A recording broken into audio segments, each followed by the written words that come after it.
Welcome back everybody. आप सभी कैसे हैं? आज पर्सनैलिटी थ्योरीज के वीडियो नंबर 7 में मैं आज आपसे बात करने वाला हूं एंजाइटी के बारे में। यहां पर मैं आज जो भी डिस्कस करने वाला हूं ये बहुत ही कॉमन नहीं है। एंजाइटी, चिंता के बारे में आपने सुना होगा, लेकिन आज मैं जो आपसे डिस्कस करने वाला हूं that is according to Sigmund Freud. Sigmund Freud ने किस तरह से एंजाइटी को लिया था, और अगर आप इस पूरे वीडियो को देखते हैं तो आप खुद के बारे में भी समझ सकते हैं कि आप किस तरह से एंजाइटी को फेस करते हैं, या फिर आप कुछ बातें दूसरों के बारे में भी समझ पाएंगे। आपकी अंडरस्टैंडिंग का लेवल डिफरेंट होगा। सो आप इस वीडियो को पूरा देखिए।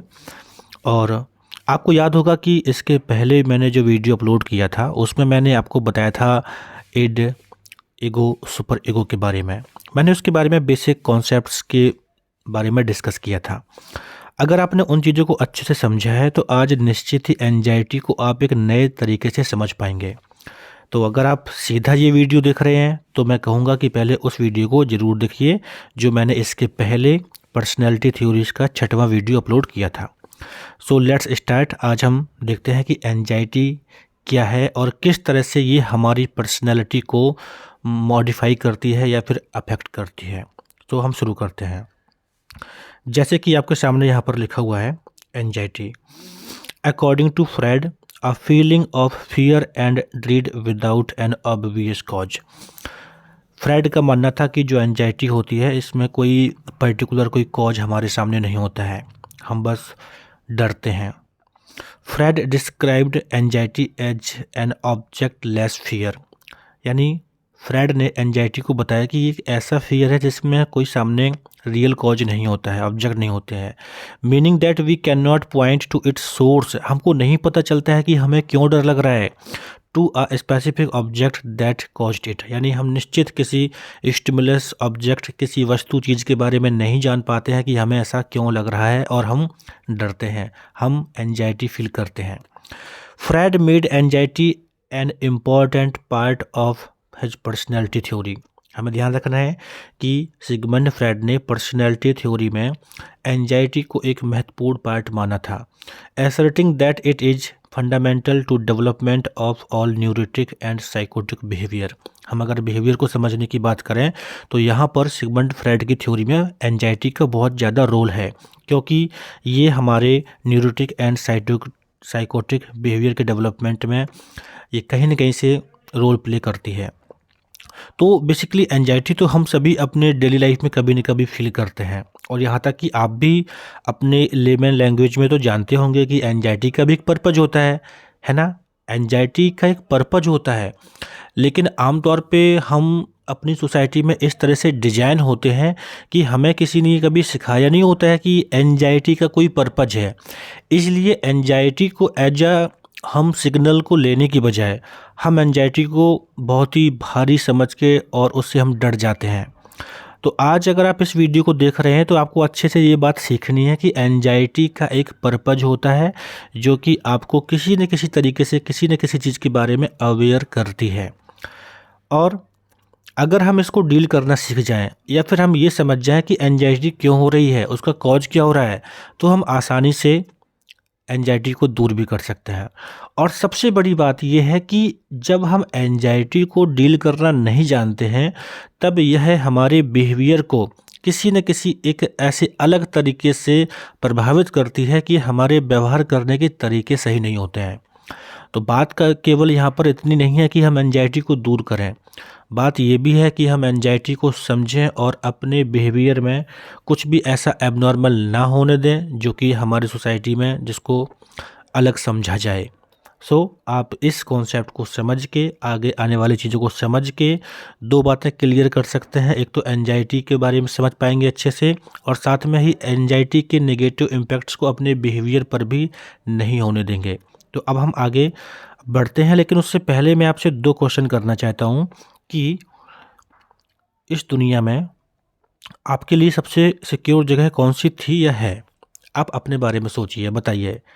क्या मुझे बता सकते हैं कि आपके लिए दुनिया में सबसे सिक्योर जगह कौन सी थी या फिर है? और मेरा दूसरा क्वेश्चन है कि क्या आपको याद है कि आपने पहली बार एंजाइटी का सामना कब किया था? आप अगर सोच सकते हैं तो मुझे कमेंट करके ज़रूर बताएं। तो ये जो 2 क्वेश्चन है ना, ये 2 क्वेश्चन के बारे में अगर थोड़ा सोचेंगे समझेंगे तो निश्चित ही आप बहुत अच्छे तरीके से समझ सकते हैं कि सच में चीज़ें शुरू कैसे होती हैं, है ना? तो आइए हम आगे बढ़ते हैं और आपको इन दोनों प्रश्नों का उत्तर बताते हैं। यहाँ पर मेरा पहला क्वेश्चन था कि दुनिया में आपके लिए सबसे सिक्योर जगह कौन सी थी?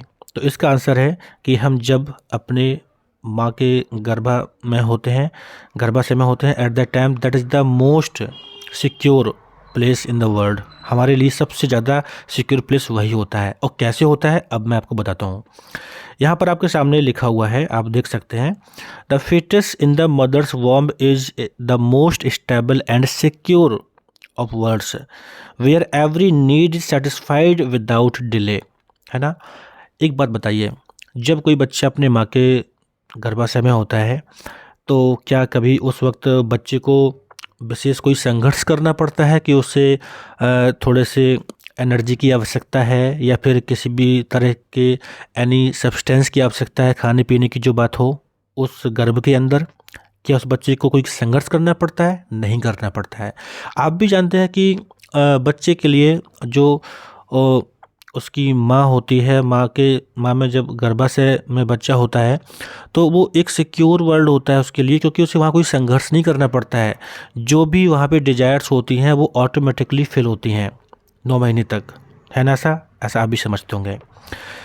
वहाँ पर कोई भी प्रॉब्लम नहीं होती है, किसी भी चीज़ के लिए देरी नहीं होती है।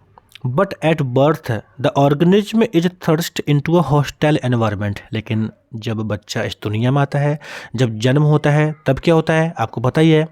आपने कभी एक्सपीरियंस किया होगा कि जब बच्चे का जन्म होता है तो बच्चा कितना ज़्यादा चिल्लाता है ना? कभी सोचा कि ऐसा होता क्यों है? हम तो बस सुन लेते हैं आवाज़ को, अच्छा बच्चा रो गया, और खुशी हो जाती है कि बच्चा हो गया, है ना? लेकिन सोचा कभी ऐसा क्यों होता है? So the reality is that कि जब बच्चा 9 महीने तक माँ के अंदर रहता है ना, तो that is the most secured place in the world. लेकिन जैसे ही बाहर आता है तो वो सारी चीज़ें अचानक से ख़त्म हो जाती हैं, है ना? आप सोच कर देखिए ना कि आज आप यहाँ पर हैं और अचानक से सुबह आपकी आँख खुले, आपको किसी बड़े घने जंगल में आप खुद को पाएँ तो कैसा लगेगा आपको? यानी एक ऐसी नई जगह जहाँ पर आप कभी नहीं गए थे, जिसके बारे में कोई भी एक्सपीरियंस नहीं था आपको, कैसा लगेगा? तो वैसे ही कुछ बच्चे के बारे में है। तो बच्चा जब पैदा होता है ना, तो जैसे ही वो दुनिया में आता है तो अचानक से ही उसके सारे सेंसेशंस एक अलग तरह का प्रेशर फ़ील करते हैं। इस दुनिया के जो सेंसेशंस हैं जो कि उसके जब वो माँ के अंदर था तब वो उसने कभी फ़ील नहीं किया था, लेकिन अब वो इस एनवायरनमेंट को फ़ेस करता है। सो यहाँ पर अब क्या होता है, जब बच्चा माँ के पेट से बाहर आता है ना, तो उसकी कोई भी इंस्टिंक्ट डिज़ायर पूरी नहीं होती है। उसको अब उसके लिए संघर्ष करना पड़ता है। जैसे अगर बच्चा भूख महसूस कर रहा है तो नहीं पता है उसे कैसे करना है, क्या करना है, कैसे फीडिंग होगी, कहाँ से क्या आएगा, उससे कुछ नहीं पता है, बस वो चिल्लाता है ना? तो ये आपको समझना है ना कि माँ का वो जो वॉम्ब होता है that is the most secure place. अब दूसरा मेरा क्वेश्चन था कि पहली बार एंजाइटी कब आपने फेस की थी? तो हो सकता है कि आपके अपने उत्तर हों, लेकिन अब आप कह सकते हैं कि पहला जो एंजाइटी का जो फेज़ होता है वो बर्थ के टाइम पर ही होता है। सो यहाँ पर आपके सामने लिखा हुआ है, the birth trauma with its tension and fear that the it's instincts wouldn't be satisfied is our first experience with anxiety, है ना? पैदा होती जो इंस्टिंक्चुअल डिमांड्स होती हैं, इंस्टिंक्ट की जो डिमांड होती हैं वो पूरी नहीं होती हैं अपने आप, तो क्या होता है, एंजाइटी का हम सामना करते हैं। According to Freud, from it the pattern of reactions and feelings that will occur every time we are expose to some threat in the future develops. तो यानी यहीं से एक ऐसा पैटर्न हमारे लाइफ में शुरू हो जाता है कि जब भी कोई थ्रेट आती है हमारी ज़िंदगी में तो हम किसी न किसी तरीके से एंजाइटी को फील करते हैं, क्योंकि हम उस तरह से पहली बार जन्म के समय से इस चीज़ों को सीख जाते हैं। और अब क्या होता है, अब हम दुनिया में बड़े होते हैं, जब भी हमारे सामने कोई बात होती है तो हम परेशान होते हैं, है ना? और आपको याद होगा ना कि आपके लाइफ में जब कोई चीज़ पहली बार होती है तो ना वो बहुत ही घातक होती है या फिर आपको बहुत दुख और दर्द दे जाती है ना। जैसे आपको याद होगा कि जिस व्यक्ति से कभी आप उम्मीद नहीं करते हैं कि वो आपसे लड़ेगा या कुछ उल्टा सीधा बोलेगा, और जब वो पहली बार आपसे बोलता है तो बहुत बुरा लगता है आपको, लेकिन जैसे जैसे आप आगे बढ़ते जाते हैं और कई बार ऐसा होता जाता है ना, तो आप फिर यूज टू हो जाते हैं, फिर उतना फ़र्क नहीं पड़ता है, क्योंकि वो एंजाइटी का जो लेवल होता है फेस करने का, वो आप सीख जाते हैं, समझ जाते हैं। तो इस तरह से ये चीज़ें आप खुद के बारे में समझने का प्रयास करिए, क्योंकि ये रियलिटी में हमें बताती है कि चीज़ें शुरू कैसे होती हैं। और अब ऐसे ही जब हम बड़े होते चले जाते हैं तो हमारे जो तौर तरीके होते हैं चीज़ों को डील करने के, वो बताते हैं कि हमारा बिहेवियर कैसे होगा। ओके, आपने कभी गौर किया है कि जो बच्चे अपने फैमिली में बहुत ही सिक्योर तरीके से डेवलप होते हैं, उनका डेवलपमेंट अलग तरीके से होता है, और जो बच्चे जिनके पास बहुत ज़्यादा सिक्योरिटी नहीं होती है अर्ली लाइफ से, तो उनका पर्सनैलिटी डेवलपमेंट अलग तरीके से होता है। क्यों? क्योंकि उनके अपने अपने तरीके होते हैं कि वो चीज़ों को कैसे फेस किए हैं, और उनके फेस करने के जो एक्सपीरियंस होते हैं उनको वो अलग ख़ास बनाते हैं। आपने देखा है ना कि जितने भी महान विद्वान लोग हुए हैं, वो कहीं न कहीं ऐसे विद्वान महान लोग हुए हैं जिनके अर्ली लाइफ में एक्सपीरियंस बहुत सिक्योर नहीं थे, और उन्होंने लाइफ में खुद सब कुछ फेस किया और उसके बाद वो ज़िंदगी में आगे बढ़ते गए। सो बहुत सारी चीज़ें हैं। अब हम समझने वाले हैं कि 3 काइंड्स ऑफ जो एंजाइटी हैं उसके बारे में सिगमंड फ्रायड ने क्या बोला था। सिगमंड फ्रायड ने 3 टाइप्स दिए थे, that is the reality anxiety and the neurotic anxiety and the moral anxiety. तो as the name suggest, reality anxiety यानी जब कोई प्रॉब्लम रियलिस्टिक होती है तो वहाँ पे रियलिटी एंजाइटी होती है। और जो रियलिटी एंजाइटी होती है वो उसका एक पर्पज़ है, ऐसे ही एंजाइटी नहीं होती है। जैसे कि अगर आप स्कूल काउंसलर बनेंगे आगे चलकर, तो स्कूल सिस्टम में आपके साथ में एक बहुत ही कॉमन इश्यू होता है कि बच्चे 10th में हैं, बच्चे 12th में हैं, बोर्ड के एग्ज़ाम्स आ रहे हैं, तो अब इनको एंजाइटी हो रही है, तो क्या होना चाहिए, है ना? बच्चे परेशान होते हैं। तो उस टाइम पे आप पहले से बच्चों को सिखा सकते हैं, समझा सकते हैं that anxiety is important for you because it's provides you a path and awareness कि कैसे कुछ करना है। जैसे आप बच्चों से बोल सकते हैं कि बच्चों याद है ना कि जिस दिन आपकी डेट शीट आती है एग्ज़ाम की, उस दिन से ही थोड़ा सा खास अलग सा लगता है कि पेपर आ गए हैं, अब क्या करें। मतलब एक अवेयरनेस होती है ना, हमें कुछ करना है। तो एंजाइटी इज़ ओके, बट अगर आपको एंजाइटी का डील करने का तरीका नहीं पता है तो वो हावी हो जाती है। सो reality anxiety, it is typically based on the fear of real and possible events. ये कुछ रियल एंड पॉसिबल इवेंट्स के बारे में होती है। For example, being bit by dog और फॉलिंग ऑफ अ रूफ, है ना, कुत्ता काट ले तो क्या होगा, छत से गिर जाएंगे तो क्या होगा। So reality anxiety serve the positive purpose of guiding our behaviour to escape और protect our self from actual dangers. तो रियलिटी एंजाइटी का एक पॉजिटिव पर्पज है कि हमको गाइड करती है, हमारे बिहेवियर को गाइड करती है कि हम कैसे बचें किसी प्रॉब्लम से जो कि हमें नुकसान पहुंचा सकती है। तो हमें ये समझना चाहिए कि एंजाइटी का हमारी लाइफ में रोल है। अगर हमारे पेपर आने वाले हैं, हमारे पास पैसा नहीं है, कोई दिक्कत आने वाली है या कोई भी बात है, एंजाइटी का रोल है। बट हम एंजाइटी को डील करना सीखेंगे तो फिर निश्चित ही हम उससे आसानी से निकल सकते हैं, वो हमारी हेल्प करती है। इसके बाद है न्यूरोटिक एंजाइटी। ये भी बहुत इंपॉर्टेंट पॉइंट है, ये भी किस तरह से आपके पर्सनैलिटी को अफेक्ट करता है ये भी समझना है। जैसे लिखा हुआ है, in childhood in a conflict between instinctual gratification and reality. आपको पता ना, जब बच्चा छोटा होता है तो उसका सब कुछ जो उस पर हावी होता है that is the id instinctual gratification, कैसे ये भी होना चाहिए, मैंने पहले वाले वीडियो में आपको बताया था। लेकिन जब बच्चा बड़ा होता जाता है ना, तो जब उसमें ईगो डेवलप होना शुरू होता है तो उसे पता चलता है कि हर चीज़ को वह हमेशा प्राप्त नहीं कर सकता है। तो फिर क्या होता है कि उसकी जो एड होता है, जो ईगो होता है, उसमें कॉन्फ्लिक्ट होता है। जैसे children are often punished for overtly expressing sexual और aggressive impulses, therefore the wish to gratify certain id impulse generates anxiety. आपको पता है ना कि आपने घरों में देखा होगा, आपने अपने घर परिवार में देखा होगा, छोटे बच्चे जब कुछ ऐसा करते हैं जो आपके कल्चर में नहीं है या आपके समाज में वो चीज़ें नहीं सिखाई गई हैं।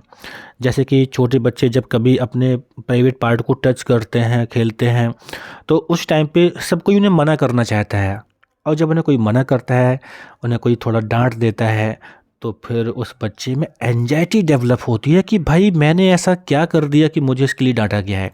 सोचो ना, आप सोचिए कि जब बच्चा छोटा होता है ना, तब अपने अंगूठे को अपने मुंह में रखना चाहता है क्योंकि उसका एक बेसिक इंस्टिंक्ट है, उसको प्लेजर फील होता है वहाँ से। तो ठीक है, वो तो अलाउ होता है। लेकिन जब बच्चा और बड़ा होता है, जब उसका प्लेजर उसके प्राइवेट पार्ट्स पर आता है, जब आप इसके बारे में आगे पढ़ेंगे, मैं आगे कुछ और कॉन्सेप्ट दूंगा तब इसको समझ में आएगा, जो साइकोसेक्सुअल स्टेज होती है। तो बच्चा जब अपने प्राइवेट पार्ट को टच करता है तो घर वाले मना करते हैं ऐसा क्यों कर रहा है, तो उससे बच्चे को क्या पता सोसाइटी क्या है, रूल क्या है, समाज क्या है, उसे कुछ नहीं पता। लेकिन वो उसे टच करता है तो घर वाले मना करते हैं और पीट भी देते हैं, तो क्या होता है, उसे एंजाइटी डेवलप होती है कि भाई मैंने ऐसे क्या कर दिया। So this is the neurotic anxiety. जब बच्चों को इड और ईगो में कॉन्फ्लिक्ट होता है तो वो न्यूरोटिक एंजाइटी है। अब यहाँ पे सबसे बड़ी बात यह है कि किसी की पर्सनैलिटी में क्या इफेक्ट होगा, ये डिपेंड करता है कि पेरेंटिंग किस तरह से की गई है ना। अगर घर वाले समझदार थे, उन्होंने चीज़ों को अच्छे से डील किया था, तो वो नेगेटिव इम्पैक्ट नहीं जाएगा पर्सनैलिटी पर। और ऐसे ही कभी भी कुछ कर दिया तो नेगेटिव इम्पैक्ट जाता है। जैसे बहुत अच्छा एग्जाम्पल बताना चाहूँगा कि बच्चा जब छोटा होता है तो कहीं भी टॉयलेट कर लेता है तो कोई बात नहीं, है ना, चलता है, छोटा है। लेकिन जब बच्चा बड़ा होता है तो कुछ दिन बाद उसकी मम्मी, उसके पापा उम्मीद करते हैं कि यह बच्चा बताए कि उसे सुसु करना है, क्या करना है। तो जब वो कभी कभी नहीं बता पाता है, सुसु कर लेता है, तो क्या होता है, उसकी पिटाई हो जाती है। तो बच्चा सोचता है कि अभी तक तो मैं सब कुछ कभी भी कर लेता था, अब बट मेरी पिटाई होती है। तो ये जो इड और ईगो की जो एक डिमांड होती है कि अभी नहीं करना है या फिर अभी करना है, तो उसमें जो कॉन्फ्लिक्ट होता है उसके बेस पर न्यूरोटिक एंजाइटी डेवलप होती है। और ये जो मैंने टॉयलेट ट्रेनिंग की बात की, इसका पर्सनैलिटी पर बहुत बड़ा रोल होता है। अभी आप और भी साइकोलॉजी को जब समझेंगे तो और भी समझेंगे चीज़ों को, ठीक है ना। तो इस तरह से ध्यान रखना है कि न्यूरोटिक एंजाइटी होती है रियलिटी और इंस्टिंक्चुअल ग्रेटिफिकेशन में जो कॉन्फ्लिक्ट होता है उसको लेकर, ठीक है। हाँ, यहाँ पर कभी को पूछा जाए ना कि न्यूरोटिक एंजाइटी की रियलिटी में होती है, तो इसका बेस रियलिटी में होता है, ठीक है। अब यहाँ पर है मोरल एंजाइटी। तो मोरल एंजाइटी में क्या है कि आपको पहले मैं बता दूं कि जब पिछली वीडियो में मैंने सुपर ईगो के बारे में बताया था, तो आपको तो ये समझाया था ना कि जब बच्चा बड़ा होता चला जाता है तो उसमें ईगो डेवलप होता है, लेकिन और बड़ा होता है तो उसमें उसके सोसाइटी के द्वारा, पेरेंट्स के द्वारा उसे कुछ मोरल कोड्स सिखाए जाते हैं, वैल्यूज सिखाई जाती हैं, है ना। लेकिन जब कुछ ऐसा होता है जो उसके मोरल वैल्यू से कनेक्ट नहीं होता है तो भी दिक्कत होती है। जैसे आप सोच कर देखिए ना, आप कभी कभी कुछ ऐसे काम कर देते हैं जिसके बारे में आपको लगता है कि यार मुझे ऐसा नहीं करना चाहिए था, बिकॉज आपके वो मोरल कंडक्ट से बाहर था। जैसे कि कभी कभी क्या होता है कि आपको घर में सिखाया जाता है कि हमें गरीबों की हेल्प करनी चाहिए, और आप रास्ते में जाते हैं, कोई बूढ़ा व्यक्ति आता है और आपसे कहता बेटा 10 रुपए की हेल्प कर दो, है ना, और आप नहीं करते हैं, चले जाते हैं। लेकिन बाद में लगता है कि यार क्या किया मैंने, मुझे करना चाहिए था क्या। ये जब जो फीलिंग्स आती हैं तो ये सब क्यों है, ये फीलिंग्स है बिकॉज ऑफ मोरल एंजाइटी, क्योंकि आपको शुरू से मोरल आपके कंडक्ट में सिखाया गया था कि आपको हेल्प करनी चाहिए। तो ऐसे ही ढेर सारे एग्जाम्पल्स हैं जो आप खुद के बारे में सोच सकते हैं कि हमें जो मोरल कोडिंग दी जाती है, जब मोरल कोडिंग के हिसाब से जो चीज़ें नहीं होती हैं तो हमें एंजाइटी होती है। तो यहाँ पर लिखा गया है कि moral anxiety result from a conflict between the id and super ego. Id और सुपर ईगो के बीच में जो एंजाइटी है वो मोरल एंजाइटी है। In essence, it is a fear of one's conscience when you are motivated to express an instinctual impulse that is contrary to your moral code। यानी आप किसी इंस्टिंक्चुअल इम्पल्स को पूरा करना चाहते हैं। आप कोई भी ऐसा इंस्टिंक्चुअल कोई भी आपका इम्पल्स है जो पूरा करना चाहते हैं, लेकिन जब वो आपके मोरल कोड के अगेंस्ट है तो क्या होता है, आप मोरल एंजाइटी को फील करते हैं, आप शेम और गिल्ट फील करते हैं।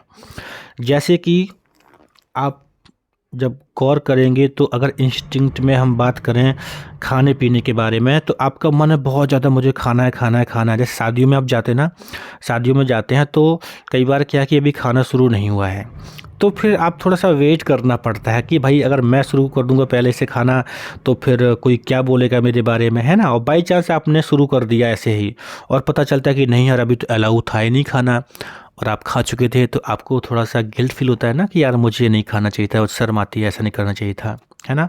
So this is very important point that कि हमारे इड और जब सुपर ईगो में कॉन्फ्लिक्ट होता है उसके बेस पर हम मोरल एंजाइटी को फेस करते हैं।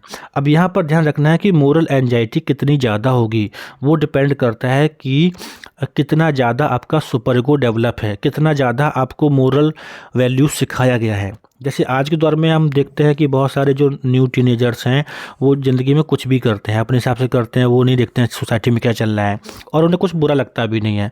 तो इसकी वजह क्या है कि उनकी पेरेंटिंग में इतने ज़्यादा मोरल वैल्यूज़ नहीं दिए गए हैं, तो उन्हें वो चीज़ें फील नहीं होती हैं। तो moral anxiety is a function of how well developed the super ego is. यानी मोरल एंजाइटी उतनी ज़्यादा कितनी ज़्यादा काम करेगी वो डिपेंड करता है कि सुपर ईगो कितना डेवलप है। तो मेरे मित्रों, आपको ध्यान रखना है कि ये बहुत ही अमेजिंग कंटेंट है, कॉन्सेप्ट्स हैं इसमें। चाहे हम रियलिटी एंजाइटी की बात करें, चाहे हम न्यूरोटिक एंजाइटी की बात करें, चाहे मोरल एंजाइटी की बात करें, ये हम डेली लाइफ में फेस करते हैं, हम इन्हें फील करते हैं।